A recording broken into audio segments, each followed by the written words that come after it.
Loki kind of a film அப்படி நீங்கள் விரும்புகிறீங்க. எல்சிவே நீங்கள் ஒன்றும் பண்ணல, அதுவாக தான் நடந்துச்சு அப்படின்னு நம்ம பேசியிருக்கிறோம். அப்படி இருக்கப்போ லோக்கி பேச வேண்டிய விஷயம் அப்படின்னு ஒரு எதிர்பார்ப்பு இருக்கலாம், அல்லது லோக்கியோட ப்ரெசன்டேஷன் ஒரு எதிர்பார்ப்பு இருக்கலாம்.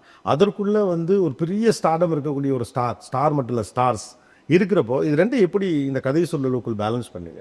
இல்லை சார், எனக்கு அதில் பெரிய ப்ரெஷர் எதுவும் இல்லை. இன்ஃபேக்ட் எனக்கு அது ஃபன்னாக தான் இருந்தது. எனக்கு எங்கே ப்ரெஷர் இருந்ததுன்னா, ரஜினி சாருக்கு இந்த கதையை புரிய வைக்கிறதுல இருந்தது. ஆன் த ஹோல் அவர் அண்டர்ஸ்டாண்ட் ஆகிடுச்சு, பண்ணலான்னு சொல்லிட்டாரு. பட் ஆனால் நான் என்னோட இந்த கட் ஸ்பேஸும் இதுவும் வச்சுருப்பேன் சிலதெல்லாம். எனக்கு இது க்ளோஸ் வேணாம், இது போதும், இங்கேயே பேக் சைடில் கட் பண்ணி பண்ணேன். பட் சார் அதுக்கு ப்ராக்டிஸ் ஆகிருக்க மாட்டார். அவர் அந்த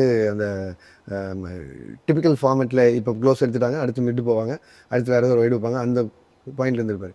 அது மேபி அவர் கொஞ்சம் யோசிச்சிருப்பார். ஒரு 5 days 6 days நீங்கள் என்ன வாங்கினா இது போதுன்றான் தெளிவாக எடுக்கிறானா இல்லை சும்மா பண்ணுறானா அப்படிங்கிற ரொம்ப க்யூரியஸாக இருக்குது. என்னென்னா ஆடியோ லான்ச்சில் ஒரு லோக்கியை பற்றி என்ன சொல்லுவார், அது அந்த சார் ரொம்ப க்யூரியஸாக இருக்கேன். அது சார் அவர் மாதிரி பண்ணால் நீங்கள் நினச்சி கூட பார்க்கணும். அதெல்லாம் கலாம் சார் ஐயோ அவர் கிண்டல் அடிக்க ஆரம்பிச்சாருன்னா நீங்கள் தாங்கவே முடியாது சார், அந்த மாதிரி பண்ணிடுவார். நான் ஏதாச்சும் அதை சொல்லிட்டேன் சார் அவர்கிட்ட, கதை சொல்லாங்க சார், உங்களுக்கு தெரியல சார், நான் ஒரு கமல் சார் ஃபேன் சார் அப்படின்னு சொல்லி ஆரம்பிச்சிட்டேன். சார் என்னை விட அவங்க 2 பேரும் பயங்கர ஃப்ரெண்ட்ஸ் சார், அவங்களே நிறையா பேசிப்பாங்க.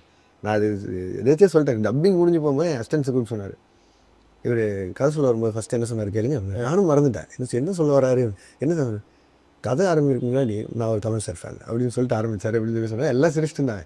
சார் நான் அப்படி சொல்லலை சார், நான் வேற ஒன்று சொல்ல இல்லை நீங்கள் போங்க, நான் உங்கள் ஆடியோ லான்ச்சில் பார்த்துக்கேன். ஸோ அவருமே அதனால நீங்கள் உங்கள் எல்லாரை விட எனக்கு தான் பயம் இருக்கு, என்ன வாரம் போகிறாரு, நல்லா தெரியும்.